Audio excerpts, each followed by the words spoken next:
అని చెప్పి డైల్యూట్ చేశారు అని నేను అనేది ఏంటంటే కాశ్మీర్గా చెప్పినప్పుడు they have to go to on field. 3 రోజుల నుంచి ఏ ఒక్కడు కూడా నిన్న వెళ్ళారు కమిషనర్ గారు ఫీల్డ్లోకి. నేను 3 రోజుల ముందు డయేరియాతో ఒక వ్యక్తి మృతి అని చెప్పి క్లియర్గా ఈనాడు జ్యోతి అన్ని పేపర్స్లో వచ్చినా కూడా కమిషనర్ గారు ఎక్కడ రెస్పాండ్ అవ్వలేదు. స్థానికంగా ఉన్నటువంటి ఏఈలు కానీ ఎమ్మెల్యేలు కానీ ఎవ్వరు కూడా అక్కడ పర్యటించి ఏం జరుగుతుందని చెప్పి కనుక్కోలేదు. నేను అనేది ఏంటంటే ఈ రోజు పొజిషన్ కూడా ఈ రోజు ఉదయం నుంచి 16 మంది అడ్మిట్ అయ్యారు. ఈ రోజు వరకు గుంటూరు జీజీహెచ్ హాస్పిటల్లో 104 మంది ఆర్ఎంపీ ప్రైవేట్ హాస్పిటల్స్ లో ఉన్నారు.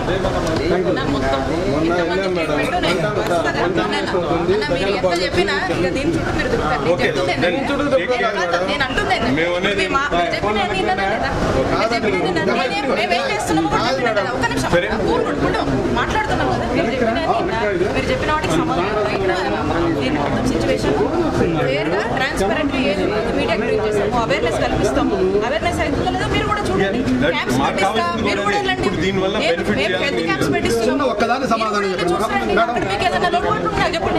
లోటుపాటు ఏం కాదు. లోటుపాటు మీరు చేయాల్సింది ఒకటే, ఉన్న సిచ్యువేషన్ ని క్లియర్ పబ్లిక్ చెప్పండి. చెప్పిన తర్వాత రెండోది అవేర్నెస్ ప్రోగ్రామ్ పెట్టిద్దాం.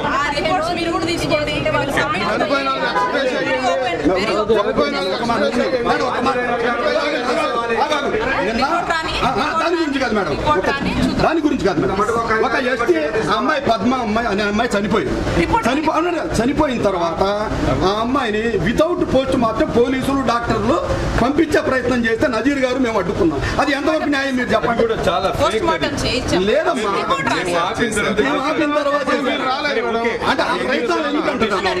మీరు మా పబ్లిక్ సేఫ్ గా మేము అడుగుతున్న ఒకటే డిమాండ్, మీరు క్లియర్ గా ఉన్న సిచ్యువేషన్ పబ్లిక్ చెప్పండి. రెండోది అవసరమైనటువంటి అవేర్నెస్ ప్రోగ్రామ్స్ చేయండి. The people who are responsible for this take action on them. నేను 4 అంశాలు చెప్పాము. మా 4 మీద మీరు తప్పనిసరిగా ఎక్స్ప్లెయిన్ ఇవ్వాలి. అవసరమైనటువంటి అధికారుల మీద యాక్షన్ తీసుకోండి, అవేర్నెస్ పెట్టించండి, ఉన్న సిచ్యువేషన్ పబ్లిక్ అనౌన్స్ చేయండి.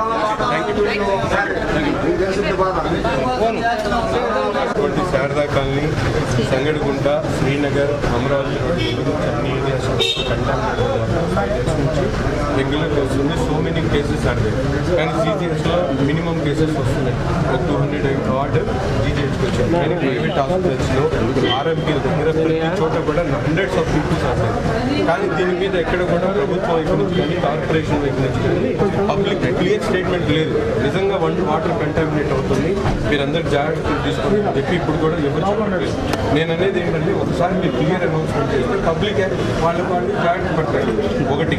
రెండోది అధికారులు ఎవరైతే దీని మీద క్లియర్ యాక్షన్ తీసుకోవాలో అటువంటి అధికారులు కూడా, ఎందుకంటే నేను శారదా కాలనీ వాటర్ ట్యాంక్స్ దగ్గర ఉంది. ఆ booklet every household check చేయాలి ప్రతిరోజు. మీకు కూడా తెలుసు ఎవరు యాన్యుటీ సెక్రటరీ ఎవరైతే ఉంటారో ఆ యాన్యుటీ సెక్రటరీ వెళ్ళి ప్రతి ఇంట్లో కాదు ఆ వీధిలో ఉన్నటువంటి ఇదంతా మాస్ ఏరియా వాటర్ ప్రెషర్ మీద ఆధారపడి ట్యాప్ వాటర్ తాగుతారు కాబట్టి మీరు ఇమీడియట్గా యాక్షన్ తీసుకోవాలి. Down down YCP, down down YCP. శాతకాని దద్దమ్మ సస్పెండ్ చేయాలి. బాధ్యులైనటువంటి అధికారులు వెంటనే.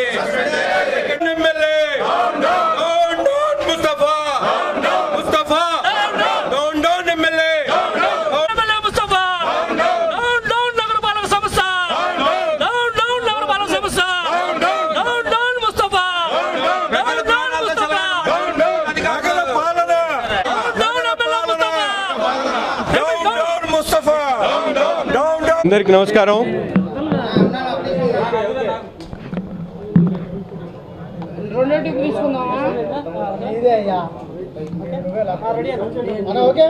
అందరికి నమస్కారం.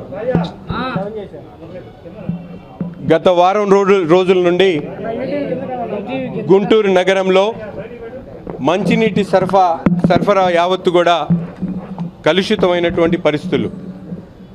గత వారంలో ఓబుల్ అనే ఒక వ్యక్తి, స్థానికంగా తిరుమలచారి కాలనీలో ఉన్నటువంటి ఓబుల్ అనే వ్యక్తి డయేరియా కారణంగా మృతి చెందారని చెప్పి అప్పుడే కార్పొరేషన్ కమిషనర్ గారికి, స్థానికంగా ఉన్నటువంటి ఏఈ గారికి విషయాన్ని తెలియపరచడం జరిగింది. కానీ ఆ చనిపోయినటువంటి వ్యక్తి కుటుంబాన్ని రెండో రోజు వాలంటీర్లు ఏఎన్ఎంలు పెట్టి ఇది జనరల్ డెత్ అనే విధంగా చిత్రీకరించడం జరిగింది. కానీ 4 రోజుల పరిధిలో ఎక్కడ కూడా కమిషనర్ గారు కానీ, స్థానిక శాసనసభ్యుడు కానీ, మేయర్ గారు కానీ క్షేత్రస్థాయిలో పర్యటించినటువంటి దాఖలాలు లేవు. 4 రోజుల నుండి వందలాది మంది గుంటూరు నగరంలో ప్రైవేట్ హాస్పిటల్స్లో, ఆర్ఎంపీల దగ్గర, గుంటూరు జనరల్ హాస్పిటల్లో డయేరియా బారిన పడి వాళ్ళందరూ కూడా చికిత్స పొందుతున్నటువంటి పరిస్థితులు.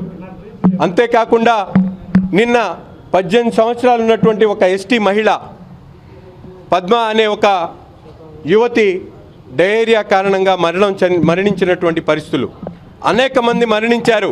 వారందరూ కూడా ప్రైవేట్ హాస్పిటల్స్లో వాళ్ళ కారణం తెలియకుండా వాళ్ళందరూ కూడా మరణించినటువంటి పరిస్థితులు.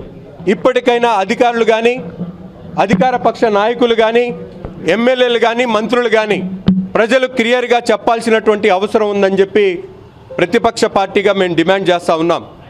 గుంటూరు నగరంలో ఉన్నటువంటి పరిస్థితులు, ముఖ్యంగా మంచినీటి సరఫరా మీద ఎటువంటి ప్రణాళిక లేనటువంటి, ఆలోచన లేకుండా కమిషనర్ గారు అలాగే మున్సిపల్ సిబ్బంది పనిచేస్తున్నటువంటి పరిస్థితులు.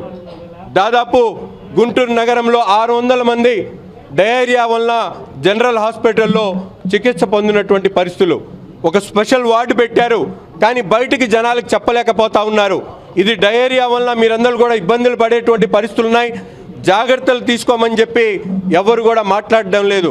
ఎవరైనా గొంతెత్తి మాట్లాడితే ప్రతిపక్ష నాయకులు ఇవి శవ రాజకీయాలు, శవాల మీద వీరు రాజకీయాలు చేస్తారని చెప్పి ప్రతిపక్ష పార్టీలను దుమ్మెత్తి పోసేటువంటి కార్యక్రమం చేస్తూ ఉన్నారు. ఇప్పటికి మీకు బాధ్యత లేదా అని చెప్పి ఈ సందర్భంగా మంత్రి గారిని, అలాగే కమిషనర్ గారిని, శాసనసభ్యుడిగా ఉన్నటువంటి ముస్తఫాని నేను ప్రశ్నిస్తూ ఉన్నా.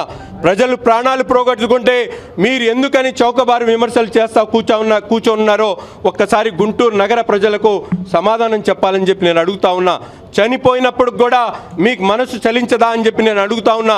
చనిపోయినటువంటి పద్మ అనే కుటుంబాన్ని ఎందుకు మీరు పరామర్శించలేదో ఒక్కసారి శాసనసభ్యుడు ప్రజలకు సమాధానం చెప్పాలి. ఏ ఒక్క రూపాయి ఆర్థిక సహాయం చేయలేరా? మీ మీటింగ్లు అయితే లక్షల కోట్ల రూపాయలు ఖర్చు పెట్టుకుంటారు. మంచినీళ్ల బాటిళ్ల కోసం కోట్ల రూపాయలు జగన్మోహన్ రెడ్డి గారు ఖర్చు పెట్టుకుంటాడు. కానీ పేద ప్రజలకు మంచినీళ్లు కల్పించేటువంటి సౌకర్యాల కోసం ఒక్క రూపాయి ఖర్చు చేయలేరా అని చెప్పి ఈ సందర్భంగా ప్రశ్నిస్తా ఉన్నా. గుంటూరు నగరంలో చనిపోయినటువంటి ప్రతి వ్యక్తి కూడా, డయేరియా బారిన పడి చనిపోయినటువంటి ప్రతి ఒక్క హత్య కూడా ఇది ముమ్మాటికి ప్రభుత్వ హత్యగా మేము భావిస్తూ ఉన్నాం. ఒక బాధ్యత కలిగినటువంటి తెలుగుదేశం పార్టీ ప్రజల పక్షాన పోరాడడానికి సిద్ధంగా ఉన్నాం. గతంలో కూడా ఇటువంటి సంఘటన జరిగినప్పుడు తక్షణమే ఎవరైతే అధికారులు దీనికి కారణమైనారో అటువంటి అధికారులను సస్పెండ్ చేయడం జరిగింది. వెంటనే ఆ కుటుంబాలను ఆదుకునేటువంటి క్రమంలో 5 లక్షల రూపాయలు ఎక్స్గ్రేషియా ప్రకటించడం జరిగింది. ఈరోజు నేను విన్నాను అన్నటువంటి జగన్మోహన్ రెడ్డి గారు గుంటూరులో ఉన్నటువంటి దీన పరిస్థితి మీద స్పందించలేవా జగన్ రెడ్డి అని చెప్పి ఈ సందర్భంగా ప్రశ్నిస్తా ఉన్నా. మాటికి రివ్యూలు పెట్టుకుంటా ఉన్నారు. ప్రజలకు ఎక్కడ క్షేత్రస్థాయిలో ఒకసారి పర్యటన చేయండి. శాసనసభ్యుడు ఏమైపోయాడు ముస్తఫా గారు? ప్రజలకు ఏ మొహం పెట్టుకొని ఓట్లు అడుగుతావు? ఈరోజు ప్రజలకు చెప్పాల్సినటువంటి అవసరం ఉంది. ప్రజలు గగ్గోలు పెడతా ఉన్నారు, మంచినీళ్ల కోసం ఆహాకారాలు పెడతా ఉన్నారు. ఎవరు పట్టించుకునేటువంటి నాదుడు అని చెప్పి ఈ సందర్భంగా ప్రశ్నిస్తూ ప్రజల పక్షాన పోరాడతాం. ప్రజలకు రావాల్సినటువంటి ప్రతి హక్కును కల్పించేటువంటి విధంగా ఎటువంటి వారినైనా నిలదీయడానికి సిద్ధంగా ఉన్నామని చెప్పి తెలియజేస్తూ మరొక్కసారి గుంటూరు నగర ప్రజలకు చేతులెత్తి వేడుకుంటా ఉన్నాం. ప్రతి ఒక్కరు కూడా జాగ్రత్త వహించండి. రాబోయేటువంటి 10 రోజుల పాటు మంచినీటిని వేడి చేసుకొని తాగండి. ఎవరికైనా మంచినీళ్ళు అవసరమైతే మీరు నా ఫోన్ నెంబర్కి ఫోన్ చేయండి. మంచినీటి సరఫరా చేయించేటువంటి కార్యక్రమం చేస్తానని చెప్పి కూడా ఈ సందర్భంగా తెలియజేస్తాం.